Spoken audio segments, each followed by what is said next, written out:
ficar enfermos. A gente busca o remédio, a gente busca o auxílio, busca lá o médico, né? Busca o hospital. Então, se a gente não quer ficar enfermo, a melhor ação que nós podemos fazer para evitar essas enfermidades e essas dificuldades é o esclarecimento, é o equilíbrio dos pensamentos e a utilização adequada do nosso tempo servindo, praticando a caridade. Essas são as ações que vão fazer com que amanhã nós não estejamos sofrendo. Porque quando a gente nos esclarece, quando a gente aprende, quando eu leio uma obra espírita, quando eu vejo uma história ali naquele livro, você já leu o livro Tormentos da Obsessão, do Divaldo, do Manuel Filomeno de Miranda? Obra que todo espírita precisa ler. Sabe o que tem ali? Sabe o que o Manuel Filomeno de Miranda traz? A história de espíritas fracassados. A história do orador espírita, que era orador espírita, não pode sair aqui não, né? Não, que era um orador espírita e tudo mais, mas dentro de casa tratava mal a sua esposa, tratava mal os seus filhos, realizava atividades ilícitas. Essas são diversas. Mostra a história de espíritas que fracassaram na encarnação e a maioria deles chegaram no mundo espiritual achando que tinham sido aprovados, achando que tinham ido bem, porque relativizavam os erros que cometiam. O que é relativizar o erro que comete? É você pensar, todo mundo faz, o que tem a fazer? Né? Relativiza. Erro é erro. Então, chamamos a atenção aí do Tormentos da Obsessão, porque eu queria dizer assim, uma obra espírita que a gente lê, isso é uma luz na nossa vida, porque pode nos despertar. Pode nos despertar. A gente vê histórias lá, que podem ser histórias que a gente esteja passando. E a gente vai e percebe, pelo livro espírita, né? Como aquela pessoa procedeu, se ela teve êxito, se ela não teve, como eu posso proceder. Com a consciência, com o aprendizado da doutrina espírita, nós vamos ter condições de tomar as melhores ações. Então, diante de uma dificuldade, nós vamos saber como nos portar, o que fazer, o que não fazer. Né? Às vezes a pessoa boa, né? Temente a Deus, é religioso, tenta fazer o bem, mas aí no momento de fúria, no momento de alguma coisa absurda que acontece na vida dele, ele pode simplesmente utilizar-se, por exemplo, de uma arma de fogo e tirar a vida de alguém. O espírita, quando ele tem a consciência, né, das verdades espirituais, não vou dizer que ele não faça isso, mas ele luta com todas as suas forças para não realizar esse tipo de ação. Ele luta com todas as suas forças para não errar. Então, por isso que estudar também faz parte aí, dessas ações para a gente conseguir amar e servir. A gente tem condição de amar, praticar o amor, ou praticar, quando a gente fala amar, gente, uma das maneiras de amar é, por exemplo, praticar a caridade, que nada mais é do que o amor em ação, né? Então a gente consegue amar em qualquer lugar. O fato de eu estar aqui e alguma pessoa no meu trabalho, alguma pessoa dentro da minha própria casa, que pensa diferente de mim, se eu consigo ter tolerância, né? Se eu consigo aceitar o que essa pessoa pensa, é diferente do que eu penso, mas eu aceito o que ela pensa. Se essa pessoa, estou falando pensar diferente, eu não estou nem falando quem está certo e quem está errado. Muitas vezes a gente pensa que nós é que estamos certos, né? Mas a gente já consegue ver e vislumbrar com a doutrina espírita de que nós não temos a certeza de quase nada. Né? Às vezes eu penso que eu estou certo, mas eu posso estar errado. Você quer ter uma certeza? Então busque o que está nos ensinamentos cristãos. Aí nós podemos ficar tranquilos. O que está ali, o que Cristo fazia, o que Cristo dizia, o que Ele nos ensinou, podemos ter a certeza de que está correto. Mas às vezes os nossos pensamentos, eles podem estar errados, mesmo que a gente acredite estar certo. Né? Então não vou nem entrar nesse mérito, mas só o fato de alguém pensar diferente, e a gente ter a condição de aceitar essa diferença, isso já é uma forma de amar. O fato de alguém errar do nosso lado e a gente não julgá-lo, já é uma forma de amar. É ter a indulgência, né? É perceber o erro do nosso próximo, mas não julgá-lo, não atirar pedras, não agredir por isso. Quando a gente tiver condição, ainda falar para ele de forma velada que ele está em erro. É isso? Isso é indulgência.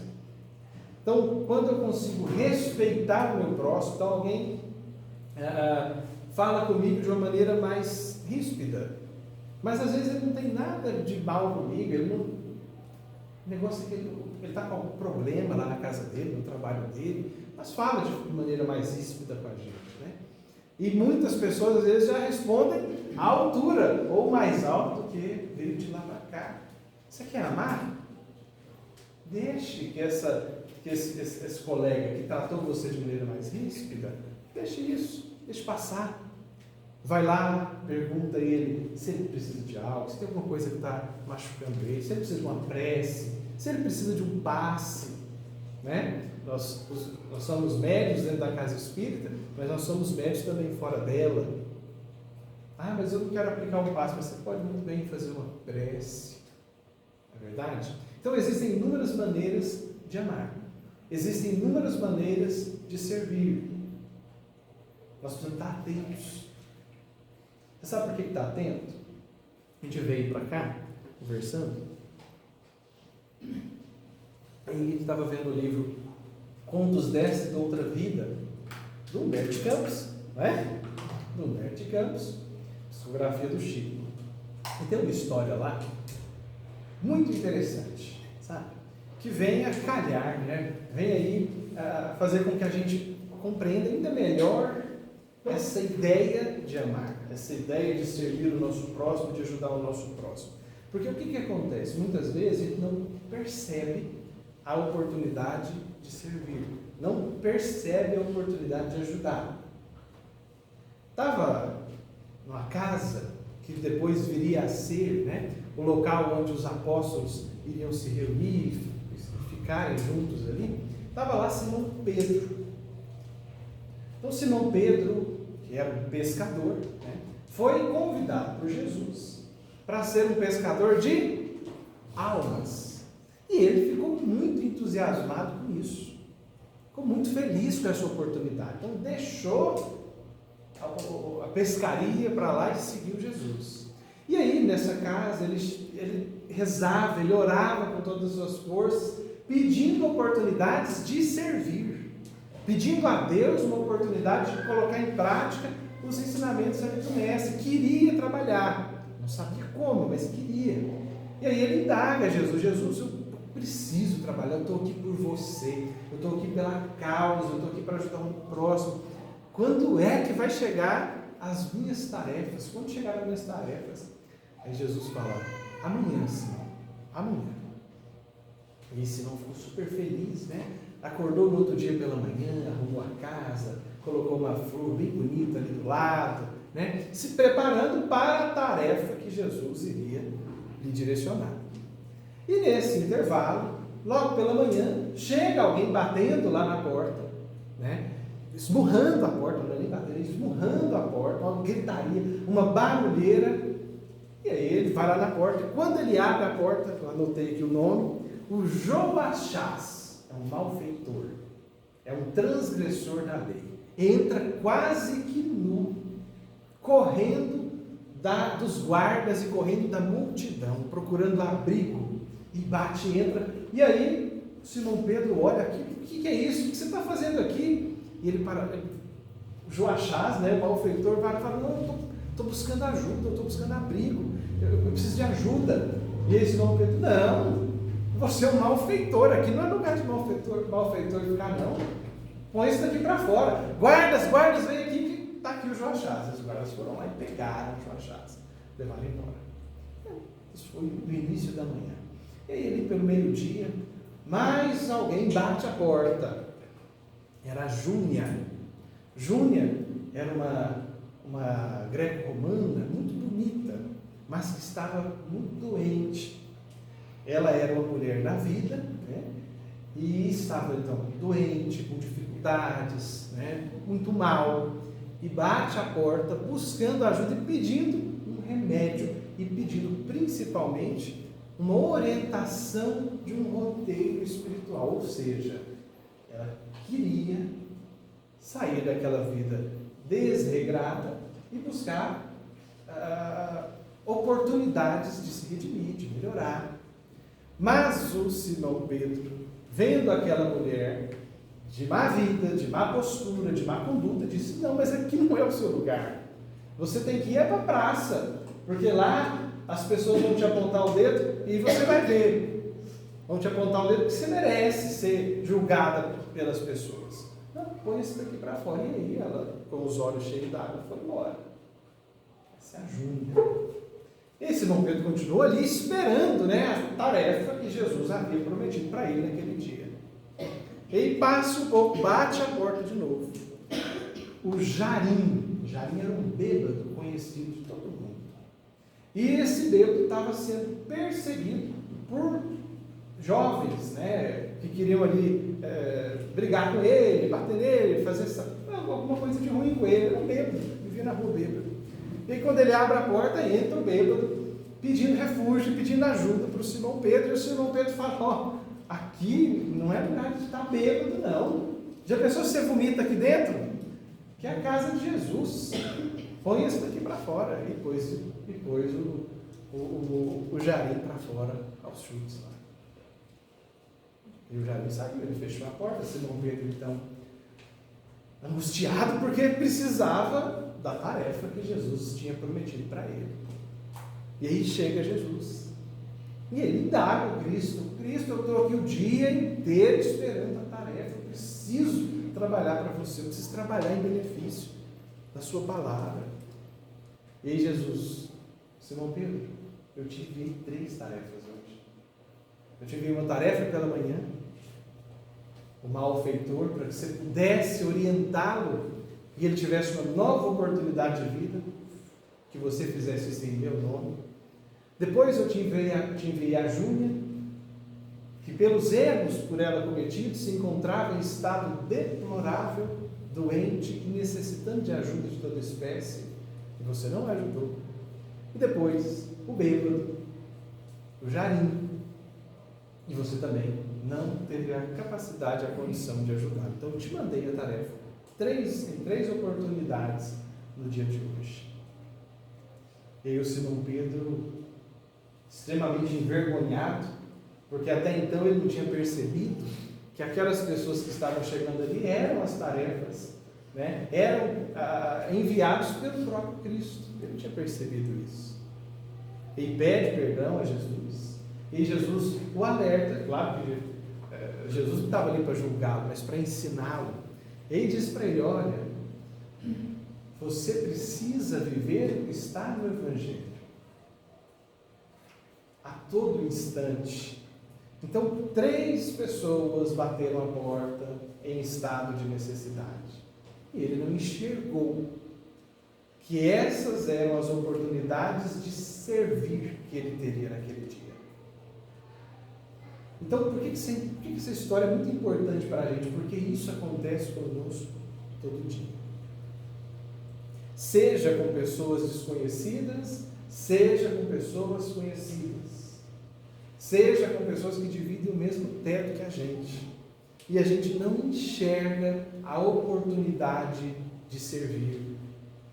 A gente não tem tempo para ouvi-los. Não tem tempo para perceber a dificuldade que esse nosso amigo, familiar, que seja, está passando. Então, essa história ela vem para nos alertar para ficarmos atentos.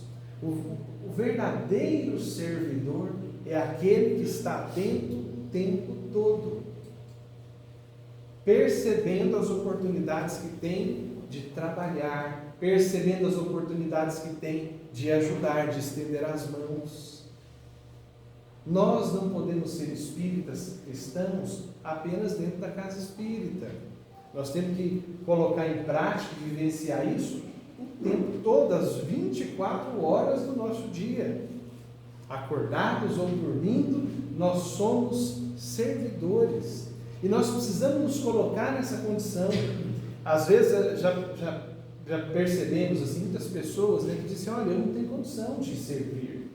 Eu tenho muito erro, né? Eu tenho muito problema, eu tomo remédio controlado, sabe? Eu não consigo ser um servidor de Jesus, eu não consigo segui-lo assim. Segue, você consegue. Vai ter gente que vai conseguir fazer assim como Chico fez. Vai ter gente que vai conseguir servir assim como Jerônimo Mendonça fez, doente, mas servindo.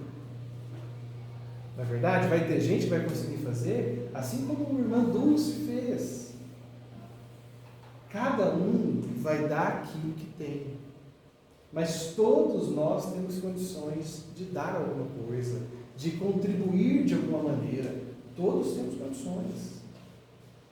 E quando a gente trabalha, quando a gente ajuda, nós somos recompensados por isso. Primeiro, pela felicidade que existe no ato de ajudar alguém, no ato de promover o sorriso de alguém. Isso é muito gratificante. É uma alegria que não cessa. É uma felicidade verdadeira. Né? A felicidade causada pela compra de um carro novo, por exemplo. Quem compra um carro novo fica extremamente feliz. É triste depois que tem que pagar as parcelas. Mas fica feliz quando compra, fica feliz. Mas daqui a pouco o carro está velho. Ou o vizinho compra um carro mais novo ainda. Aí aquela felicidade que ele teve quando comprou o carro, não existe mais. Não é verdade?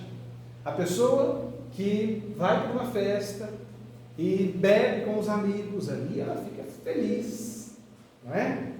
Mas no outro dia, já passou. Não é? Por quê? Porque são felicidades que não são reais, transitórias e aí não são reais. Agora, a felicidade de ajudar alguém, de fazer alguém feliz, de fazer alguém sorrir, essa fica com você para sempre, eu tenho certeza. Quem aqui é o mais velho dessa sala, o mais experiente dessa sala? Quem que deve ser, Marcelo? Claro que você não vai apontar, né, Marcelo? Você acha que a senhora não pode ser? Quantos anos a senhora tem? 69. 66. Alguém tem mais de 66 aqui? Não, 69. Quem tem 69?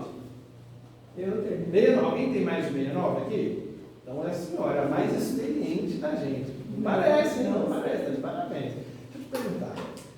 Quando você se lembra, lá na sua juventude, de alguma boa ação que você tenha feito, isso te alegra o coração? Você fica feliz pela boa ação que você fez? Eu me lembro de ter feito tal coisa para alguém, que bom que eu fiz. Você ainda se lembra disso com alegria? E você vai se lembrar para sempre. Daqui 20 encarnações, daqui 30 encarnações, você vai, quando você se lembrar deste ato, você vai ficar feliz. Por quê? Porque essa é a felicidade verdadeira. É ajudar alguém, né? É tirar alguém do fundo do poço, tirar alguém da lama. Isso é a felicidade real. Servir. Nós não estamos aqui para sermos servidos, estamos aqui para servir. É o ofício que nos compete. Eu trouxe aqui, lá de Marcos, um dos evangelistas, capítulo 10, versículo 45. Porque o Filho do Homem também não veio para ser servido, mas para servir e dar a sua vida em resgate de muitos. Jesus disse: o Pai ainda trabalha. Gente, Jesus trabalha até hoje, já é um espírito puro, né? Não tem mais nada que espiar, uma coisa de puro. Ele ama as pessoas assim como a gente respira. involuntário, né? Então eu respirei quantas vezes aqui? Nem pensei em respirar. Jesus ama o próximo, ama as pessoas de forma involuntária, porque se tornou algo natural, porque é o Espírito puro. Nós vamos chegar lá ainda vamos chegar lá. Vai demorar um pouco, mas nós vamos chegar. Então você pensa, Jesus, que é tudo isso, ainda trabalha, e a gente? E a gente que está começando agora, está engatinhando, né? A gente que ainda faz guerra, pessoal, faz guerra, né? Estamos engatinhando. É claro que não tem que trabalhar. E sempre tem um texto que eu trouxe aqui. Eu não vi que hora que eu comecei, mas quanto tempo eu tenho aqui? Eu peço desculpa aqui. Podia dar uns 23. 23? Eu trouxe dois textos aqui, eu não vou até as 23 não, fiquem tranquilos, tá? Eu trouxe dois textos aqui.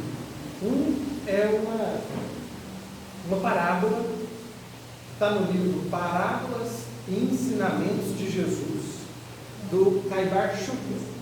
Alguém conhece esse livro? Parábolas e Ensinamentos de Jesus, do Caibar Schucher. Então fica aqui a dica para vocês poderem ler. E acha ele até na internet, um PDF para você baixar. Então dá para você ler hoje ainda se quiser. O Caibar traz diversas parábolas e depois ele explica essas parábolas. Então é um livro riquíssimo, pessoal, riquíssimo. E aí eu peguei uma parábola aqui, trouxe para a gente estudar, uma vez que nós estamos aqui, entre trabalhadores espíritas. Né? É a parábola dos servos bons e maus. Vocês lembram dessa parábola? É dura. É a parábola dos servos bons e maus. Ela é dura, vê? Quem é, pois, o despenseiro fiel e prudente, ao qual o Senhor confiará a direção da sua casa, para que em tempo devido distribua o alimento? Bem-aventurado aquele servo, a quem o seu Senhor, quando vier, achar assim fazendo. Em verdade vos digo que lhe confiará todos os seus bens. Mas se aquele servo disser no seu coração: meu Senhor tarda em vir, e começar a espancar os criados, espancar as criadas, a comer, a beber e embriagar-se, virá o Senhor daquele servo no dia em que ele não esperará e numa hora em que ele não saberá qual, e separá-lo-á e porá a sua parte com os infiéis. E aquele servo que soube a vontade do Senhor e não se preparou, nem fez conforme a sua vontade, será castigado com muitos açoites.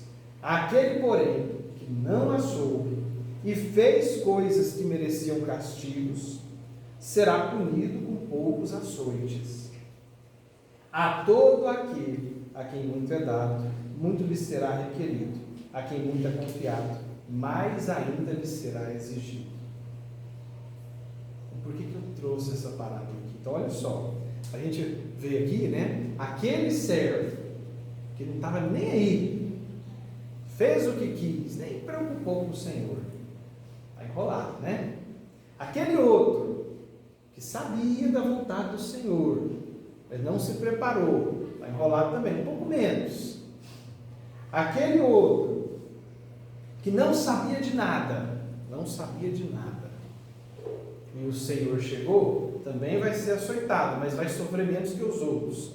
Ou seja, quanto mais a gente sabe, maior o nosso compromisso. Quanto mais eu sei, maior o meu compromisso. Então, o erro que eu cometo, se eu cometo esse erro sabendo que é errado, o pagamento é muito maior. Muito maior. E por que a gente está falando disso? Porque nós somos espíritas já. Nós já conhecemos muito, né? Nós já temos consciência do que é a reencarnação.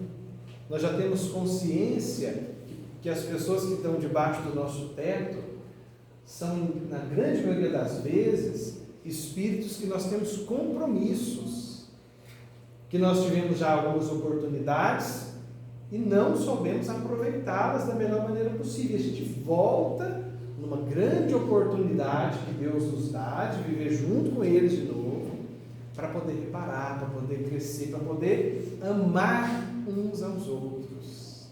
Então a gente conhece, já tem um bom conhecimento. Então nós vamos ser cobrados.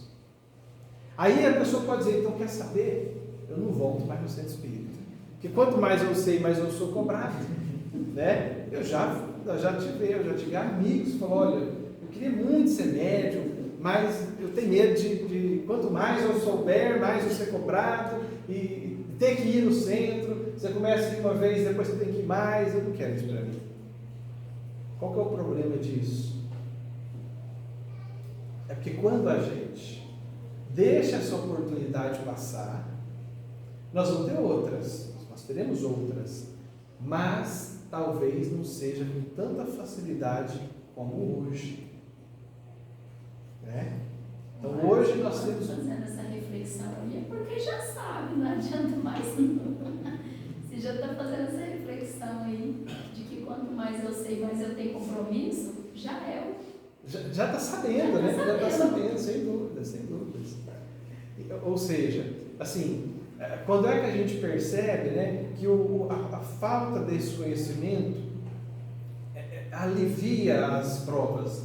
Por exemplo, num caso, como no Oriente Médio da vida, em que uma criança com 8, 9 anos de idade já é obrigada a carregar um fuzil, né? Já é obrigada a estar na guerra, a estar no conflito. Então, claro, né, que essa criança, ela não vai sofrer tanto quanto aquele adulto consciente que tira a vida de alguém. Porque a condição que ela está ali é totalmente diferente. Ela está sendo obrigada, seja pela religião, seja pelo costume, né? Então, o conhecimento que ela tem ali é totalmente diferente do que nós temos daqui. Então, a partir do momento que a gente conhece, nosso compromisso é maior. Então, nós temos que nos esforçar ainda mais para progredir. E quando eu tento adiar essa prova, quando eu tento adiar esse compromisso, seja com a mediunidade, seja com o trabalho assistencial, eu posso estar jogando pedras na minha caminhada. Eu posso estar jogando pedras na minha caminhada, quando eu adio isso. Então, você está na casa do Espírito, o Marcelo vem aqui e fala, olha gente, nós temos um trabalho, tem uma família que está precisando de um auxílio, nós vamos lá fazer o evangelho, levar uma cesta, sei lá, fazer alguma ação caritativa. E aí você pensa, nossa, acho que eu quero ajudar. Mas aí a vontade passa. Não tem tempo não, vai ser dia do jogo do Brasil, não vou lá não. Então passa a oportunidade, que estava fácil de ser agarrada. E aí pode ser que no futuro essas oportunidades não venham tão fáceis. Por exemplo, familiares que estão juntos ali e não vão aproveitando bem a oportunidade reencarnatória de estar no mesmo teto, continuam brigando, discutindo, né, lutando e tudo mais. Ele pode vir numa encarnação seguinte juntos mesmo, nascer pregados. Nós temos casos assim, né? Essa é uma prova dificílima, mas pode acontecer. Isso é só para exemplificar, né, que se eu deixo para depois, eu posso me complicar, eu posso não ter as mesmas facilidades que eu tenho hoje. E aí, não vou chegar até as 23, mas já caminhando para o final do nosso bate-papo, eu acho que encontrei um texto que está no livro Urgência, do Emmanuel, psicografia do Chico também, e o título dessa lição é Ama Servindo. E eu falei, cara, tem tudo a ver, né, com amar e servir seguindo os passos do Mestre. Ama Servindo. Então eu vou fazer a leitura aqui, vocês vão ver o tanto que é interessante esse texto. Muitos companheiros se propõem a conquistar a vitória, né? Muitos de nós se propõem a conquistar a vitória, nesse ou naquele tipo de luta. No entanto, em qualquer conflito, A vitória somente vale quando envolve a paz de todos. Então, quando eu busco apenas a minha paz, sem me preocupar com as pessoas ao meu redor, com os demais, não tem validade. Eu preciso buscar a paz de todos. Reter o melhor para si unicamente é uma forma de egoísmo. Contudo, fazer-se alguém melhor